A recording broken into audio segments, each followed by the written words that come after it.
Hello, everyone, and welcome back to the channel. I know it's been a while. What am I doing here? What am I not doing? And we'll see. But for those who don't know, my name is Ravos Marvin. You might have seen me through other merch. I made the Crux's Fine hoodies. I made a bunch of sleeves, stickers, deck boxes, etc. And I've been getting spammed a lot lately about making content again for Grand Archive. And I don't know. I've been bored. I'm not gonna lie to you. I've been super bored.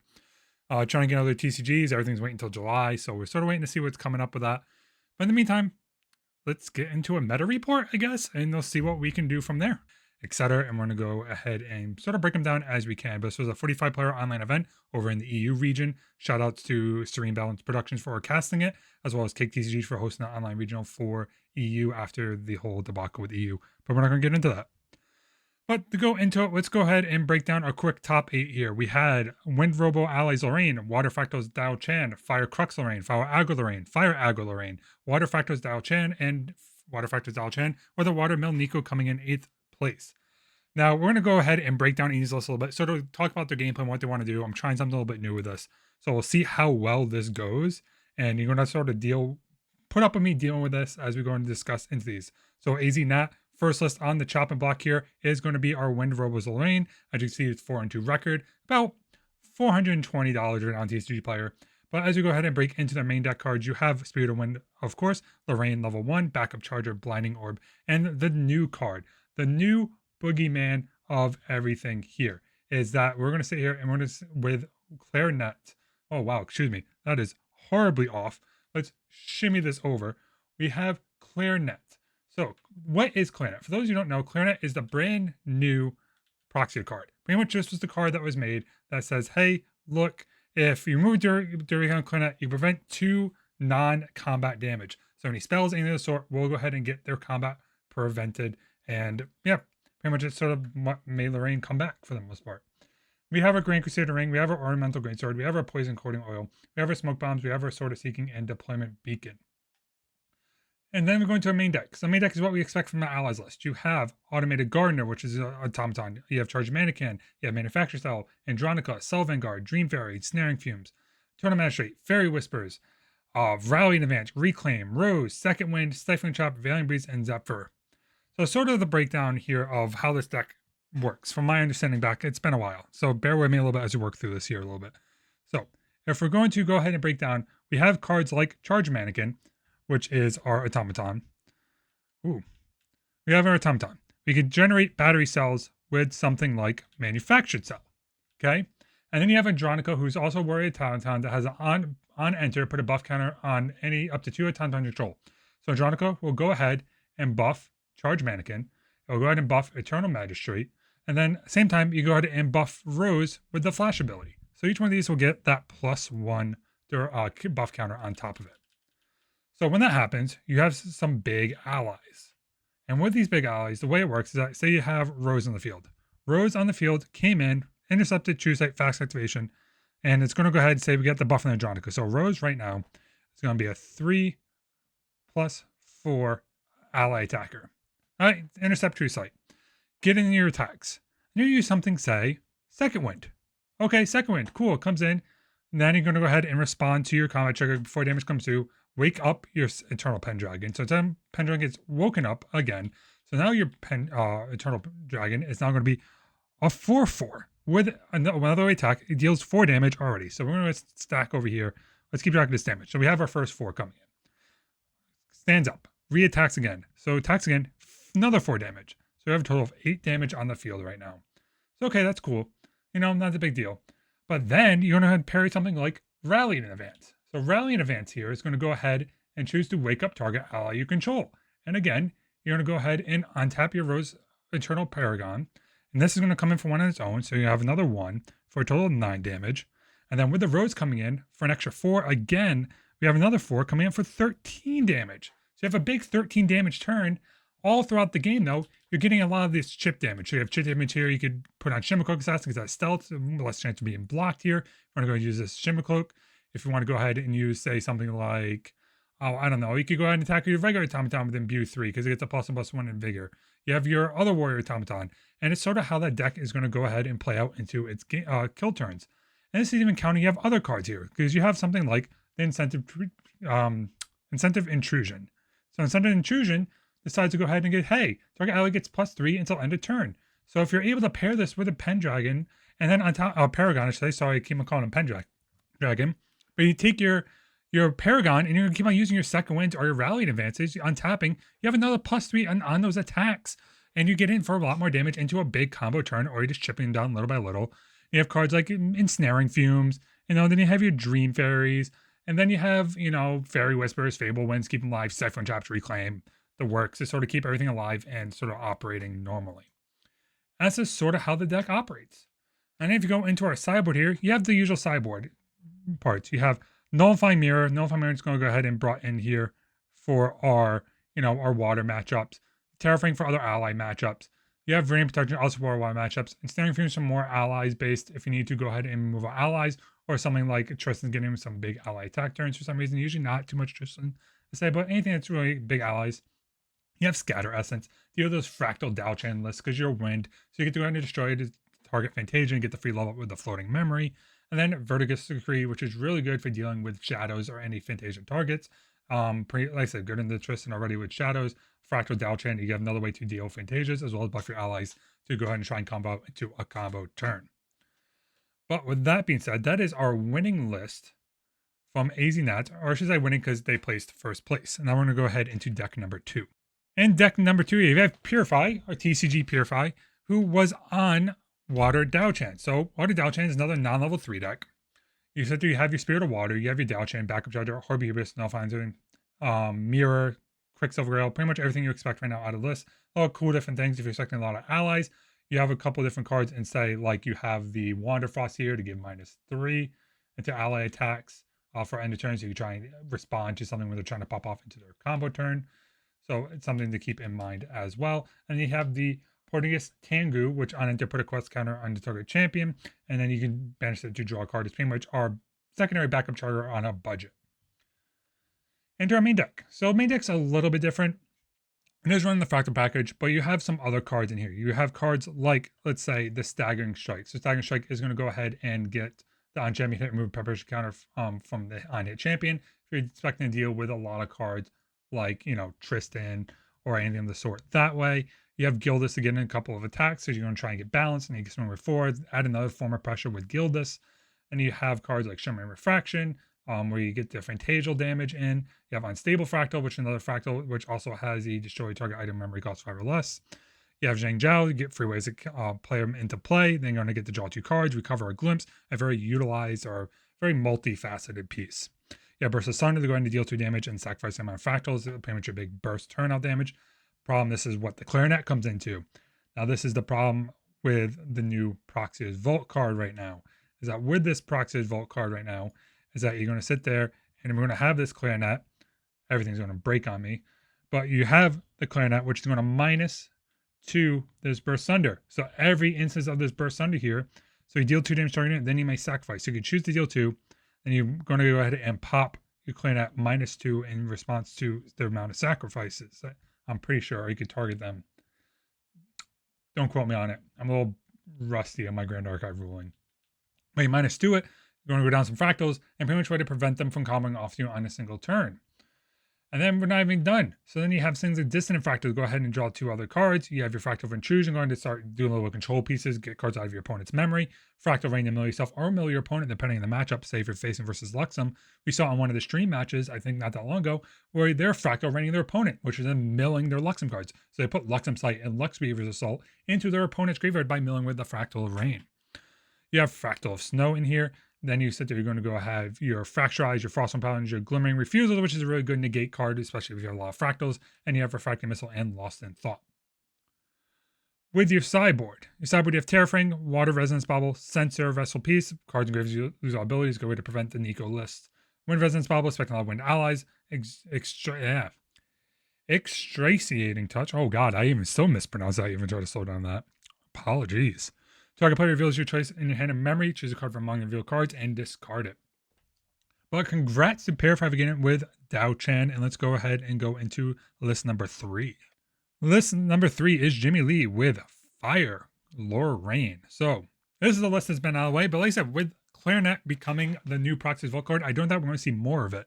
We have the very sexy, very sexy Athene Spirit of Fire, Lorraine level 1, Lorraine level 2, and Lorraine level 3, the Crux Knight, where attack is +1 for all regalia weapons cards in your banishment. You're running multiple cards. You have a Clarinet, you have a Drawn Blade, you have Sword of Seeking, Prismatic, and the other Clarinet Reimagine. Now, without even looking at this, looking at Crux Knight, I imagine it's probably an Soul list. And let's see how right we are. So let's go down here. You're going to see everything you expect. You have Deflecting Edge, you have Dungeon Edge, Honorable Vanguard, Incapacitate, which is a really good card, Savage Slash, Stalwart Shieldmate, Creative Shock, Crematorial. Everything's looking normal so far. You have Devastating Blows, Flame Moon, Swordman, Flame Sweeps, Hasties, Chilling Grip, Pendragons, Spirit Blade Infusion, and Spirit Blade Ascension. Okay, so we're not running Insult, but we are running Spirit Blade Ascension. So it's going to let us cheat out some cards with a Prismatic Edge. It's why we're running cards like the Chilling Touch. And for those of you who don't know, the way this works is that you're going to sit there, you're going to cast Spirit Blade Ascension, bouncing back one of your swords. One of them. You're going to grab your Prismatic Edge. Inside your memory, you're going to have Chilling Touch and a fire card.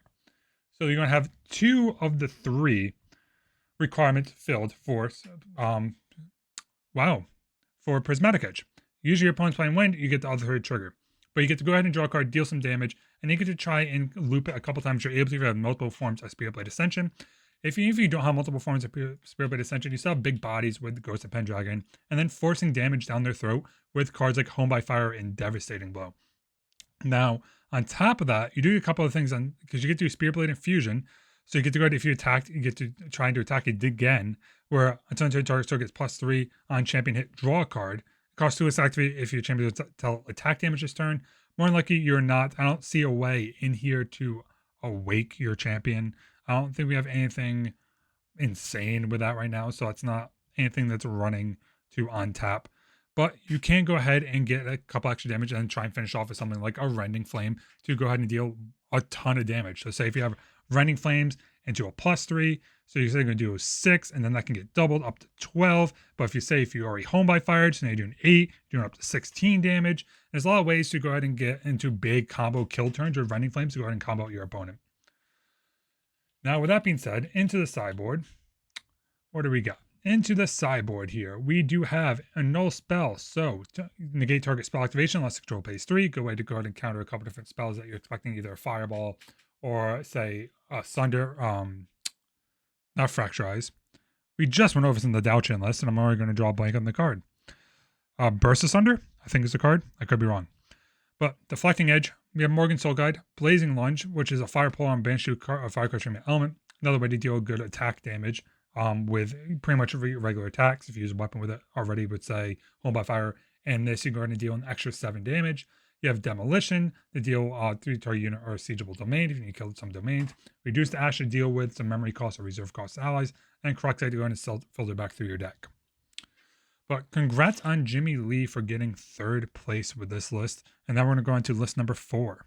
Now we're not going to go break down 4 and 5 too much. 4 and 5 are both Fire Lorraine. They could be a little bit different. I do apologize if they are a little bit different. We're not going to spend too much time on them. I'll do a quick filter through. But KB Destro on the Fire Lorraine list. Once again, Clarinet Sword coming in. We have a couple different cards here at the same time. So the couple different cards that we have already is that we do have the Grand Crusader ring is already in here. We have the Sword of Saint's Vow. Gets +1 for each durability count on it. We have the Warrior of Heaven's Rise, which is a pull arm, which warrior allies you control can attack using this weapon. But this one is a huge one. So this one has a little bit of a combo piece, and I'm wondering if they're running the list. I think they are. So Sword of Saint's Vow gets +1 for each durability control on it. So it's a way that you bump up with durability, get some more attack damage. And then whenever you activate craft action card, put 2 durability counters. So if you Home by Fire, you get 2 extra durability counters on top of Sword of Saint's Vow. And then on hit, remove a durability counter from it. So into the main deck here. Let's see if we're right. We have Deflecting Edge, Gildas, Library Witch, Reprogram. Gildas, another good card that gets swung with some swords.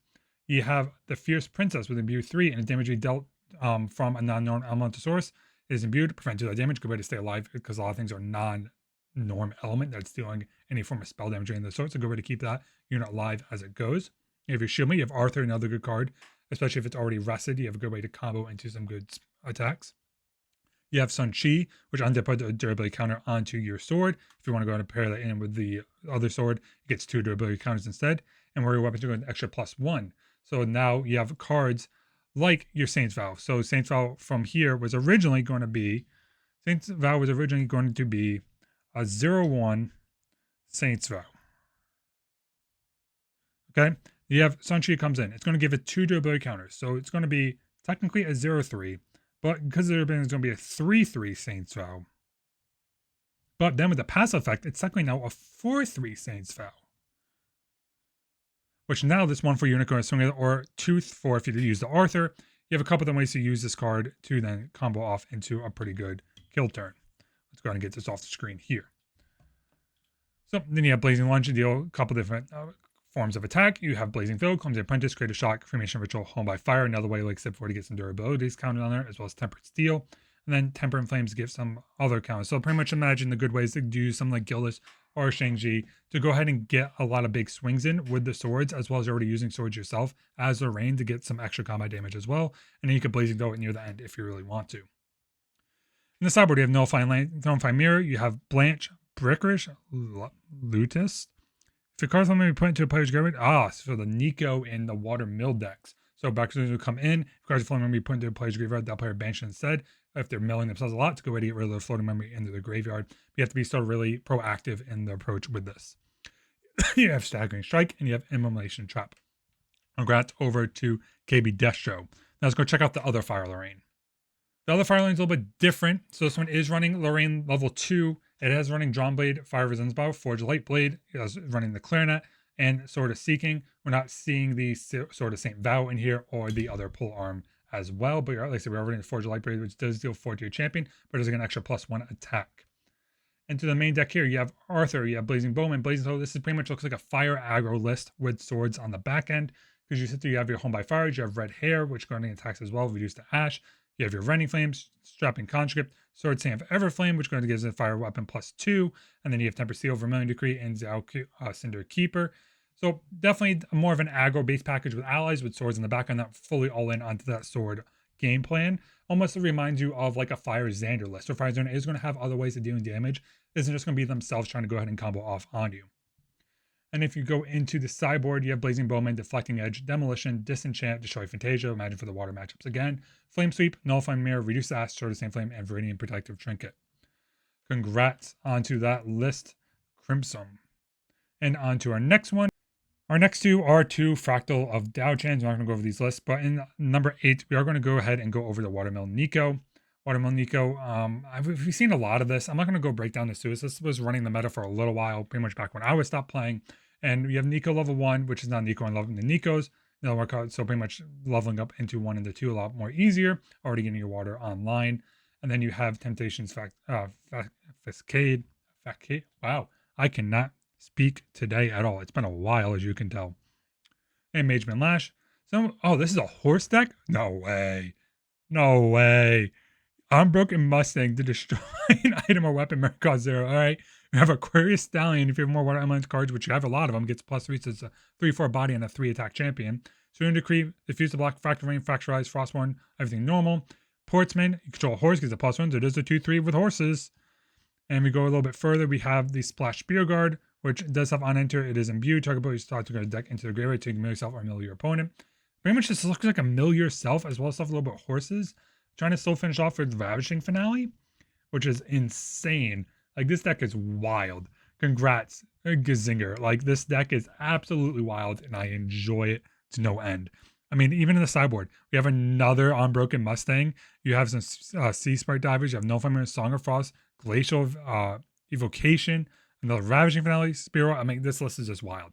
This list is absolutely just wild.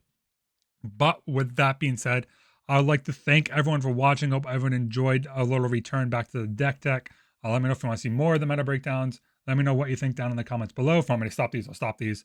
I don't know what I'm doing. I don't even know if I'm coming back to playing. I'm just bored. I want to make content. But again, I will leave you all with that. And I will say thank you for watching. Talk to y'all later.